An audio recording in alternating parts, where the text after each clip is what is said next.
하나님께서는 애굽으로 이주한 70명의 이스라엘 가족들을 생육하고 번성하게 하셨습니다. 아브라함에게 약속하신 대로 별과 같이 많은 자손을 주셔서 장정만 60만 명이 넘는 큰 민족을 이루게 되었습니다. 이 시간에는 이스라엘 백성들의 출애굽 과정과 광야 생활 40년, 그리고 가나안 정복 16년에 대하여 연대기적 관점에서 살펴보도록 하겠습니다. 세월이 흘러 요셉을 알지 못하는 애굽의 새 왕이 등장하였습니다. 그는 이스라엘 백성들의 세력이 커지는 것을 두려워하여 혹독한 노역을 시켰습니다.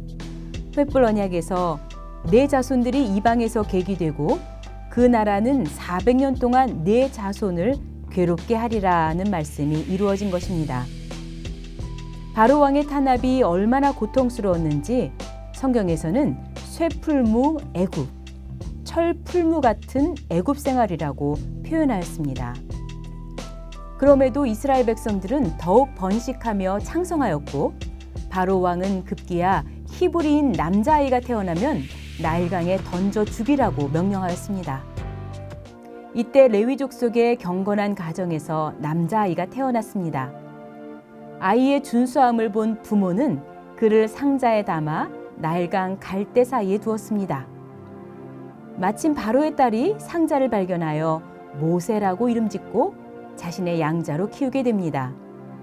하나님의 섭리 가운데 친모 요게벳이 유모로 들어가게 되어 모세에게 히브리인으로서의 민족 의식을 심어주었습니다. 모세는 애굽의 왕자로서 애굽의 모든 학술과 언어에 능하였지만 장성하여 자기 민족을 돌아볼 생각을 하게 되었습니다. 40세가 된 어느 날 한 애굽인이 히브리 형제를 억울하게 때리는 것을 보고 몰래 그를 죽였습니다.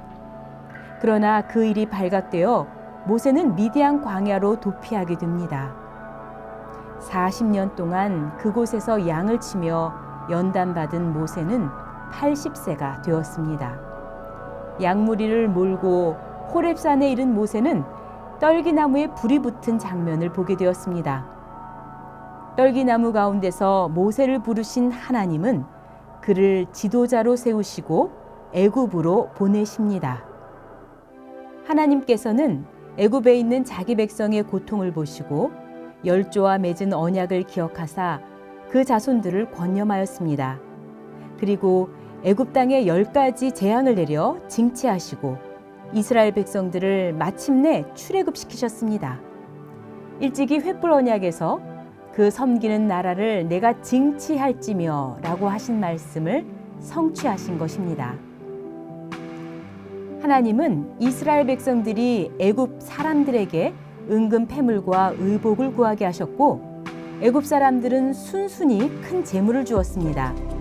이는 횃불 언약 때 내 자손이 큰 재물을 이끌고 나오리라 하신 말씀의 성취였습니다. 이스라엘 백성들이 출애굽한 날은 야곱의 70가족이 애굽에 들어갔던 주전 1876년으로부터 정확히 430년이 되는 주전 1446년 1월 15일 그날이었습니다. 그런데 430년 만에 출애굽한 것은 횃불 언약에서 400년 동안 이방 나라가 괴롭게 하리라고 하신 말씀과 30년의 차이가 있습니다. 이것은 요셉이 애굽의 총리로 있었던 30년 동안은 이스라엘 백성들이 괴롭힘을 당하지 않았기 때문이었습니다. 애굽에서 나올 때 모세는 요셉의 유언을 기억하고 그의 해고를 취하였습니다.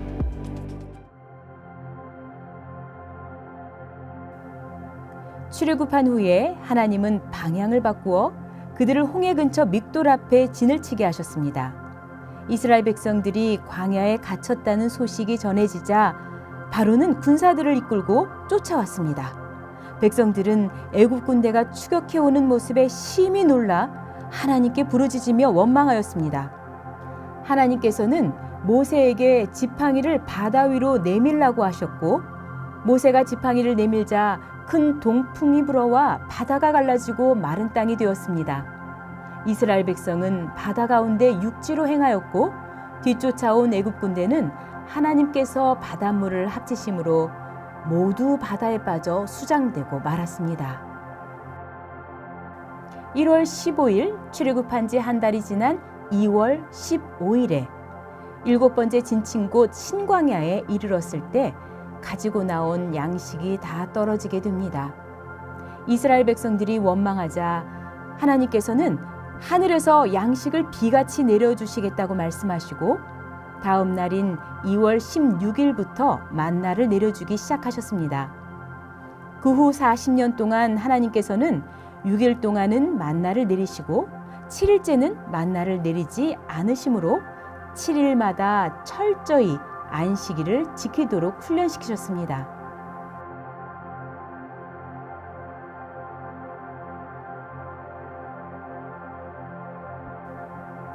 10번째 노정인 르비딤에 도착한 백성들은 먹을 물이 없자 모세에게 향하여 원망하며 돌질까지 하려고 하였습니다.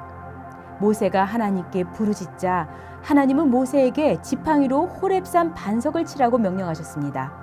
그러자 물이 강같이 흘러나와 백성들이 흡족히 마시게 되었습니다.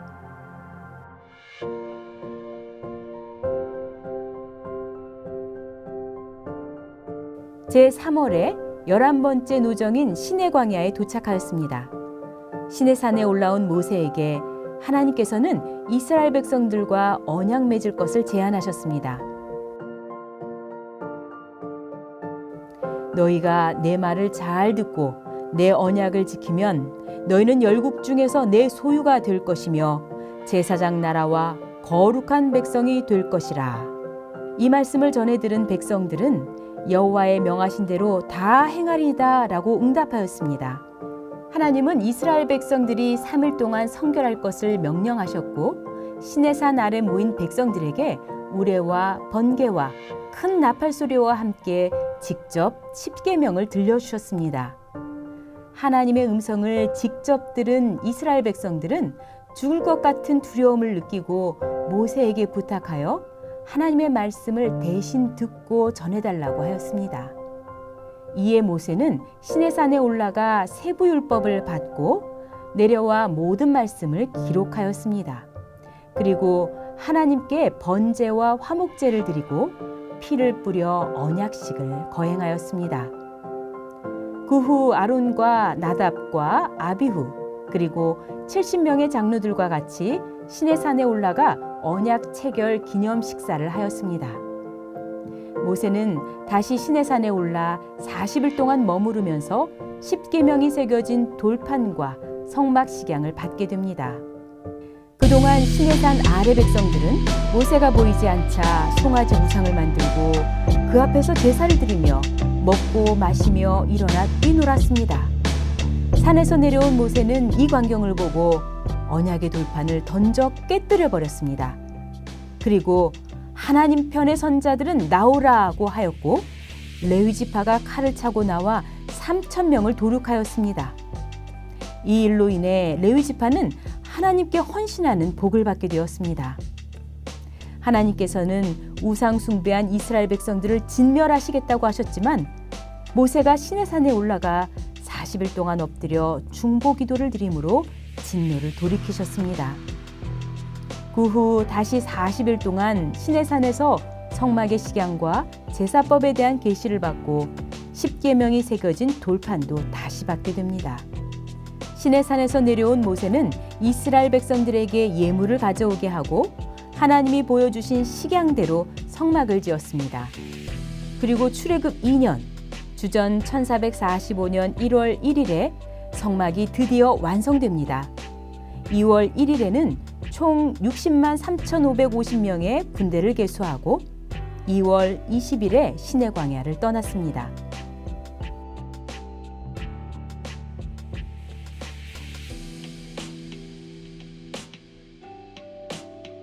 이스라엘 백성들이 14번째로 진친 곳은 림마였습니다. 림마는 바란 광야 가데스 근방으로 가나안 땅으로 바로 올라갈 수 있는 장소였습니다. 그런데 패역한 이스라엘 백성들은 먼저 정탐꾼을 보내자고 제안하였습니다. 이에 12명의 정탐꾼을 보내어 40일 동안 가나안 땅을 정탐하게 하였습니다. 돌아온 정탐꾼 중 10명은 가나안 백성들이 신장이 장대하고 우리보다 강하기 때문에 그들을 이길 수 없을 것이라고 보고하였습니다. 기대에 찼던 회중들은 크게 낙담하였고 모세와 아론을 원망하면서 밤새도록 곡하였습니다. 두 명의 정탐꾼인 여호수아와 갈렙은 그 땅 백성들은 우리의 밥이라, 하나님께서 우리와 함께 하시니 가나안 땅으로 올라가자고 하였지만 온 회중이 돌을 들어 그들을 치려고 하였습니다. 그때 하나님의 영광이 나타나 언제까지 이 백성이 나를 멸시하겠느냐고 하시며 온 회중을 당장 멸하겠다고 하셨습니다. 그러자 모세가 만일 하나님께서 이 백성들을 죽이시면 열국이 하나님의 능력이 부족하여 이들을 광야에서 죽이셨다고 할 것이므로 그들을 멸하지 마시기를 간구하였습니다. 하나님은 그들을 당장 멸하시지는 않으셨지만 그 대신 정탐한 40일을 하루에 1년씩 환산하여 40년간 광야를 유리하다가 가나안 땅에 들어가지 못하고 죽을 것이라고 선포하셨습니다. 그리고 부정적인 보고를 했던 10명의 정탐꾼들은 다음 날 죽었고 온전히 믿고 순종했던 여호수아와 갈렙만이 죽지 않고 살아서 가나안 땅으로 들어갈 수 있었습니다. 광야 생활 말기에 고라와 다단과 아비람이 당을 짓고 족장들 250인과 함께 모세에게 반란을 일으켰습니다. 하나님께서는 고라와 다단과 아비람을 회막문에 모이게 하셨고 그 발밑에 있던 땅의 입을 열게 하여 그 가족들까지 산채로 음부에 빠져 멸망시키셨습니다. 그리고 하나님의 불이 나와서 분향하는 250명을 소멸시키셨습니다. 이튿날 온 회중들이 모세와 아론을 원망하자 하나님께서는 연병을 보내셔서 14,700명을 죽이셨습니다. 그 후에 하나님은 12지파의 지팡이 중에서 아론의 지팡이에만 우미 돋고 순이 나고 꽃이 피어 살구 열매가 열리게 하셨습니다. 이로써 하나님의 선택이 아론에게 있었음을 보이셨고 아론의 지팡이를 언약궤 앞에 두어 영원히 기념하게 하셨습니다.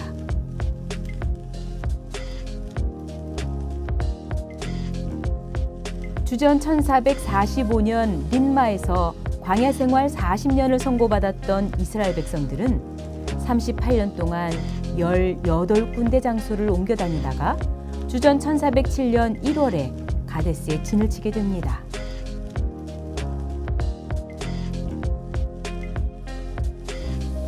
림마와 가데스는 근접한 곳으로 이스라엘 백성들은 38년 만에 같은 장소에 돌아온 것입니다. 그런데 가데스에 물이 없어 회중이 또다시 모세와 아론을 공박하였습니다. 그때 하나님께서는 모세에게 지팡이를 가지고 반석에게 명하여 물을 내라고 말씀하셨습니다. 10번째 진쳤던 르비딤에서는 반석을 쳐서 물을 내라고 하셨지만 32번째 진친 가데스에서는 반석을 명하여 물을 내라고 하신 것입니다. 그런데 모세는 반석을 명하지 않고 반석을 2번 쳐서 물을 냈습니다.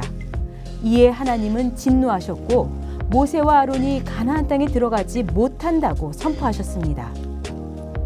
32번째 진친 가데스에서 미리암이 죽고 33번째 진친 호르산에서 대제사장 아론이 죽었습니다. 그리고 37번째 이에아바림 근처 세레 시내를 건너기 전에 출애굽 1세대 60만 3,550명 중에 살아있던 사람들이 모두 멸절당하였습니다.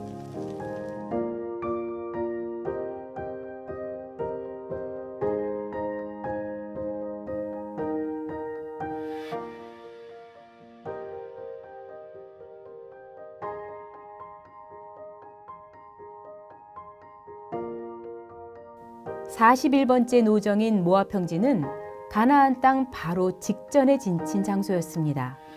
이곳에서 이스라엘 백성들은 발람 선지자의 꾀에 빠져 이방 여인들과 음행을 하다가 2만 4천 명이 죽고 말았습니다.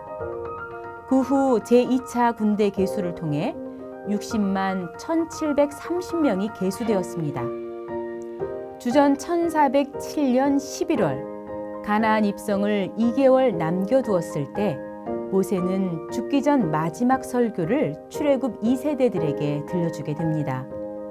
지나온 출애굽 역사를 회고하고 율법을 재강론하면서 마지막 당부로 옛날을 기억하라, 역대연대를 생각하라고 전하였습니다. 그리고 그 말씀을 잊어버리지 않도록 노래를 만들고 모든 말씀을 책에 기록하였습니다. 그 후 모세는 여호수아에게 안수하여 새로운 지도자로 세우고 120세의 나이로 자기의 사명을 마쳤습니다. 이후에 하나님은 요단강 물을 끊어지게 하시고 이스라엘 백성들로 요단강을 건너 가나안 땅 길갈로 인도하셨습니다. 주전 1446년 1월 15일에 출애굽한 이스라엘 백성들이 주전 1406년 1월 10일에 가나안 땅에 입성하였으므로 소요된 기간은 5일이 부족한 40년이었습니다. 출애굽한 군인 중에서 가나안 땅에 들어간 사람은 오로지 여호수아와 갈렙 두 사람뿐이었습니다. 주전 1445년 린마에서 40세의 정탐꾼으로 선발되었던 갈렙은 주전 1406년 79세 때에 가나안 땅에 당당히 입성하였고 주전 1400년 85세가 될 때까지 6년 동안 정복전쟁을 수행하였습니다.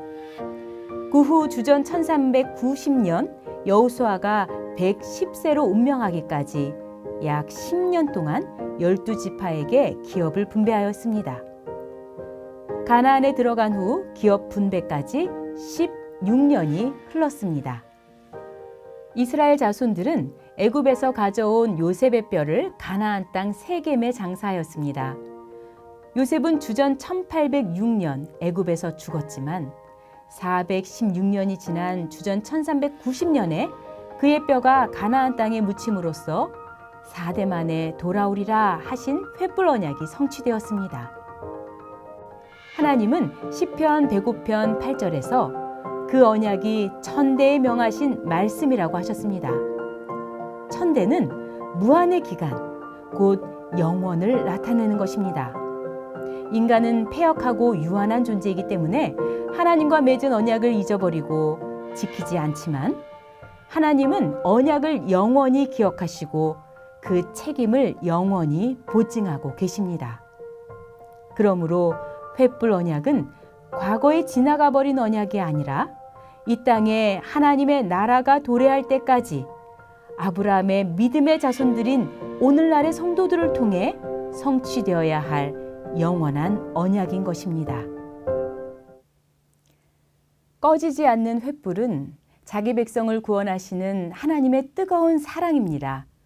하나님은 횃불 언약을 체결하시고 믿음의 4대 인물들의 삶 속에서 역사하시어 마침내 횃불 언약을 이루어 가셨습니다. 자기 백성을 죄악의 세상에서 구원하시려는 하나님의 뜨거운 열심은 이 세상 아무도 막을 수 없습니다. 우리의 삶 속에도 하나님의 뜨거운 열심과 언약의 횃불이 활활 타올라 예수 그리스도의 구속 은총으로 말미암은 하나님과의 뜨거운 만남이 영원히 계속되기를 소원합니다.